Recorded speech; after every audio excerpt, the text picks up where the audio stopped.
দেখ 11 নাম্বার একবার শর্টে, ঠিক আছে, আর কিছু বলবো না। তাহলে প্রথম গোলকের সমগ্র তলের ক্ষেত্রফল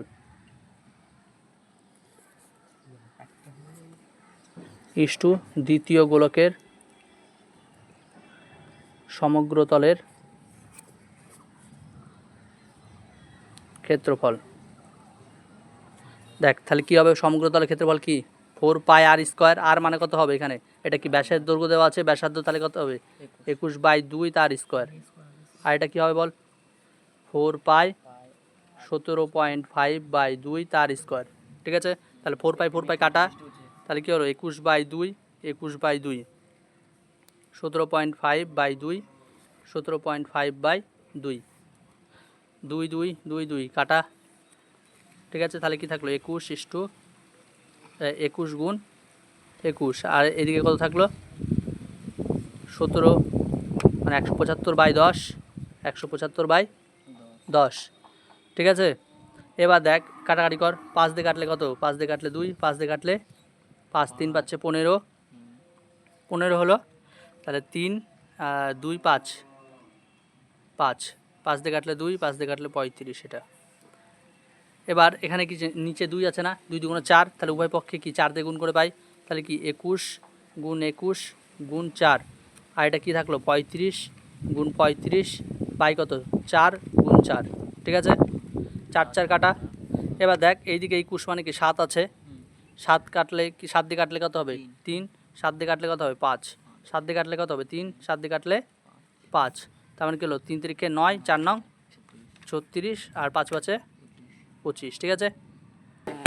দেখ 12 নম্বর বলেছে একটি ধাতব গোলকের উপরিতল এমনভাবে কেটে নেওয়া হলো যে নতুন গোলকের বক্রতলের ক্ষেত্রফল ঠিক আগের গোলকের কি বলেছে, আগের গোলকের ঠিক অর্ধেক হয়। তাহলে কেটে নেওয়া অংশের আয়তনের সঙ্গে অবশিষ্ট নতুন গোলকের আয়তনের অনুপাত কত হবে, ঠিক আছে। 12 নম্বর, তাহলে একবার লিখে নে যে আগের গোলকের আয়তন ধরি, ঠিক আছে।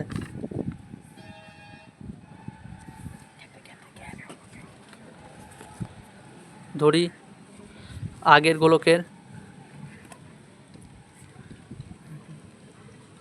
ব্যাসার্ধ কত ধরবো বল, প্রথমে কত বড় হাতের আর ধরি, তারপরে কি ছোট গোলকের বা পরের গোলকের, ঠিক আছে, বা নতুন গোলকের ব্যাসার্ধ কত হবে ছোট হাতের আর, ঠিক আছে। এবার কি বল তাদের কি বলেছে, দেখ এখানে একটা জিনিস বল, ও ঠিক অর্ধেক বলেছে। দেখ মানে নতুন গোলক যেটা হবে সেটা কি বলতো, প্রথম বড় গোলকটার অর্ধেক হবে, ঠিক আছে। তাহলে কি বল শর্তে, এখানেও কি সেই ক্ষেত্রফলের সমগ্রতলের ক্ষেত্রফলের সূত্র, তাহলে কি 4π কি বড় হাতের আর স্কোয়ার, ছোট হাতের স্কোয়ার, আর 4π বড় হাতের আর স্কোয়ার। কী জন্য বলতো, তাহলে কী হবে, যদি বড় হাতের আর স্কোয়ার উপরে দিতাম তাহলে উপরে 2 লিখতাম, 2:1 লিখতাম, আর যদি ছোট হাতে লিখেছি তার মানে কী হবে 1/2, মানে উল্টে লিখলেও অসুবিধা ছিল না, ঠিক আছে। তাহলে 4π কী হবে কাটা, তাহলে কী হবে বল, আর স্কোয়ার সমান কী হবে, এই আর স্কোয়ার কোনাকুনি গুণ কী হবে 2r², ঠিক আছে। তাহলে এবার একটা জিনিস বল যে এবার এখানে বলেছে দেখ তাদের কেটে নেওয়া অংশের আয়তনের সঙ্গে অবশিষ্ট নতুন গোলকের আয়তনের অনুপাত কত হবে, ঠিক আছে। তাহলে এখন একবারে উত্তর লিখবো ডাইরেক্ট, ঠিক আছে। লেখ আর একটা জিনিস বল, এখান থেকে কি লিখতে পারি, আর সমান কি লিখতে পারি বল, আর সমান কি লিখতে পারি, কি লিখতে পারি বল,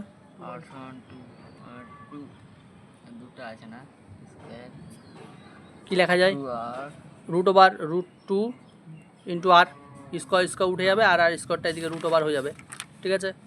এবার একবারে লিখি যে কেটে নেওয়া অংশের আয়তনের সঙ্গে অবশিষ্ট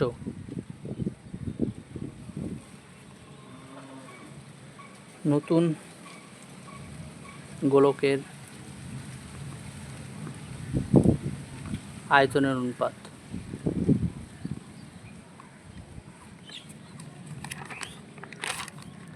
ঠিক আছে। তাহলে কী হবে বল,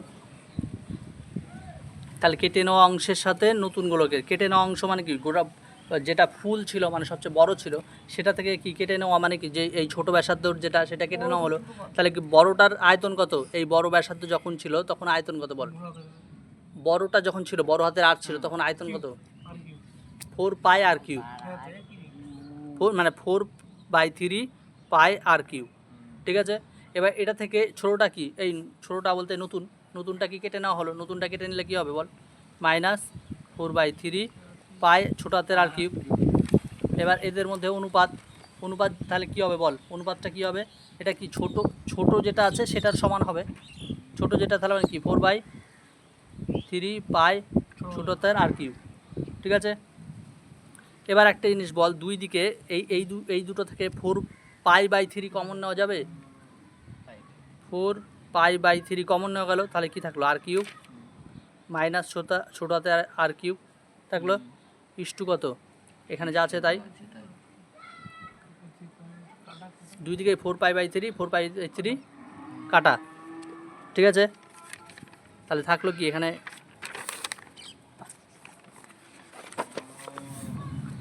থাকলো কি বল? আর কিউব মাইনাস ছোটো হাতে আর কিউব, আর এদিকে কী থাকলো? আর কিউব শুধু। ঠিক আছে, এবার বল এই বড় হাতের আর মানে কি পেয়েছিলাম? বড় হাতের আর মানে কি পেয়েছিলাম? √2 ইন্টু আর। তাহলে কি লিখবো এখানে? √2 ইন্টু আর তার কিউব লিখে দিলাম, তাই না? এই দেখ, আর মানে কি √2 ইন্টু আর, তাহলে আর এর জায়গায় কী লিখলাম? বড় হাতে আর এর জায়গায় √2 ইন্টু আর, তার কিউব ছিল, তার কিউব লিখে দিলাম, মাইনাস আর কিউব ইস্টু কত? আর কিউব। ঠিক আছে, এবার বল √2 এর কিউব কত হবে? √2 এর কিউব মানে কি? √2 এর কিউব মানে কি হবে? √2 ইন্টু √2 ইন্টু √2, এই √2, তাই তো? তাহলে √2 গুণ করলে কত? 2 আর √2, তাহলে 2 √2 আর কিউব মানে আর কিউব। ঠিক আছে, আর এটা মাইনাস আর কিউব ইস্টু আর কিউব। এবার বল এই দুটো থেকে আর কিউব কমন নেওয়া যায়? আর কিউব কমন নিলাম, তাহলে কি থাকলো? 2 √2 - 1 ইস্টু কত? আর কিউব। এবার বল আর কিউব কেটে দিই, তাহলে কি হবে? 2 √2 - 1, এটা কি 1? দেখ এটা উত্তর। ঠিক আছে, দেখ 13 নম্বর পড়লি, বলেছে যে 14 সেমি দৈর্ঘ্যের ব্যাসার্ধ বিশিষ্ট একটি ভূগোলকের অক্ষটির বক্রতলে 0.7 সেমি দৈর্ঘ্যের ব্যাসার্ধ বিশিষ্ট দুটি বৃত্তাকার ছিদ্র তৈরি করা হয়েছে। তাহলে কি বলেছে? গোলাকার ধাতব অংশের ক্ষেত্রফল কত? এবার একটা জিনিস বল, অঙ্কটা কীরকম বলতো? ধরেন একটা গোল ফুটবল আছে, ঠিক আছে, ফুটবল আছে। এবার ফুটবল বলতে কি, ভূগোল বলতে এটা কিন্তু নিরেট, হ্যাঁ, তো ব্যাপারটা শুনবি। ফুটবল আছে, ফুটবলের উপরে ধরেন দুটো ছিদ্র আছে, এরকম ছিদ্র আছে, দু কোণায় দুটো ছিদ্র আছে, সেই ছিদ্রগুলো ব্যাসার্ধ কত? 0.7 করে। আর যে ফুটবলটা আছে সেটার ব্যাসার্ধ কত বলেছে?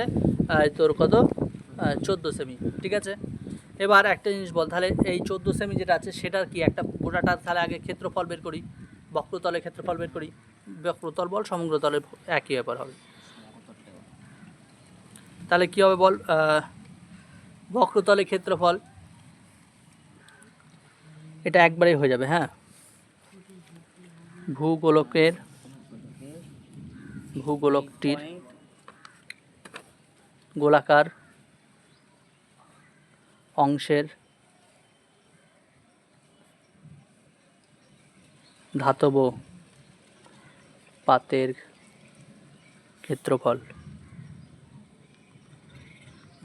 ক্ষেত্রফল। এবার বল একটা জিনিস, যে এটাতে কেমন হবে? 4π আর এটা এই প্রথমে বড়টা হয়, বড়টা থেকে ছোটটা বিয়োগ হয়, তাহলে বড়টা কি বল? বড়টা কি? 14 সেমি। 14 সেমি এটা কিন্তু ব্যাসার্ধ দেওয়া আছে, তাহলে কি 14 এর স্কোয়ার। ঠিক আছে, এটা থেকে কি বিয়োগ করতে হবে বল? আমি কি বললাম? ফুটবলের ওপরে দুটো এরকম ফুটো আছে, ঠিক আছে, এবার মানে গোল আকারের এরকম ফাঁকা জায়গা আছে। তাহলে এবার বল এই যে গোলাকার আছে সেই গোলাকার আকৃতির সেটা ক্ষেত্রফল কীভাবে বের করে? মানে বৃত্তাকার ক্ষেত্রফল বের করে কেমন করে? ধরে কেমন, এইটা ধরনের এরকম গোল আছে, এরকম গোল, ঠিক আছে, এই গোলকের মধ্যে উপরে কি একটা আছে, এরকম ছিদ্র আছে, এইখানে ধরেন এরকম ছিদ্র আছে, ঠিক আছে, এরকম দুটো ছিদ্র আছে। ঠিক আছে, এবার এই বৃত্তের তাহলে ক্ষেত্রফল কত হবে? বৃত্তের ক্ষেত্রফলের সূত্র কি? পাই আর স্কোয়ার।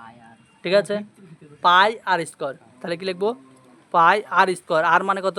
0.7, 0.7 তার স্কোয়ার। এরকম কটা আছে? দুটা, তার মানে 2 দিয়ে গুণ। ঠিক আছে, তাহলে কি হলো? 4 পাই, পাই মানে 22/7, 14 গুণ 14 মাইনাস 2 ইন্টু 22/7, এটা মানে কি 7/10 ইন্টু 7/10, তাই তো? অসুবিধা নাই। এবার কাটাকাটি কর, 7 দিয়ে কাটলে কত হবে? 2, 7 দিয়ে কাটলে এটা কেটে যাবে, তাহলে উপরে কত থাকলো? এইটা দুটো, এই 3টে গুণ কর, এই 4টা গুণ কর, দেখ 4 2 8, 8 আর কি কর, 8 আর 14 গুণ কর প্রথমে। 8 আর 14 ক্যালকুলেটর না, 4 32 সাথে 3, এটাকে 22 দিয়ে গুণ কর, কত হবে? 2 2 4, 2 2 4, 4 6 4 2, 2 4 6 4। ঠিক আছে, এত মাইনাস, ও এটা কি গুণ করলাম? আমি তো বুঝতে 8 পারলাম না কোনটা। আর 14, মেন জিনিস তো 14 আসলো কোথা থেকে? ও দিলাম 14, 4 স্যার 2 দিয়ে গুণ করতে হলো না। এটা মাইনাস, এটা এবারে কর, এটা কি হবে? 2 আর 14 গুণ করলে কত হবে? 2 আর 14, 2 আর 7 গুণ করলে 14, 14 আর 22 গুণ করলে 14 2 28, 28, তাহলে কি হবে? 8 0 3, 308, 308 বাই এখানে কত? 10 2 100, 2 4 6 4 মাইনাস এটা বিয়োগ করলে কত হবে বল? 3.08, তাই তো? এবার এটা থেকে এটা বিয়োগ কর, 2 4 6 4 থেকে 0, এটা বিয়োগ করলে কত হবে? কত হবে রে বল?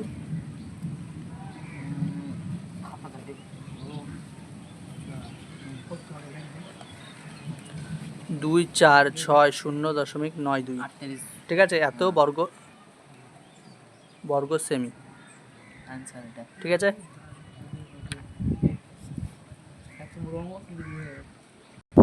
দেখ 14 নম্বরে বলেছে যে 8 সেমি দৈর্ঘ্যের ব্যাসার্ধের একটি নিরেট গোলক, লোহার গোলককে গলিয়ে 1 সেমি দৈর্ঘ্যের ব্যাসার্ধের কয়টি নিরেট গুলি তৈরি করা যাবে? ঠিক আছে, তার মানে একটা বড় গোলক আছে, সেখান থেকে ছোট ছোট ছোট ব্যাসার্ধের কি বলেছে? গুলি তৈরি করব। ঠিক আছে, এবার গুলি তৈরি করতে গেলে মানে কি, এইটাকে এর আয়তনকে এর আয়তন দিয়ে ভাগ করে দেবো, তাহলে হয়ে যাবে। তাহলে কি লিখব? নিরেট গুলির সংখ্যা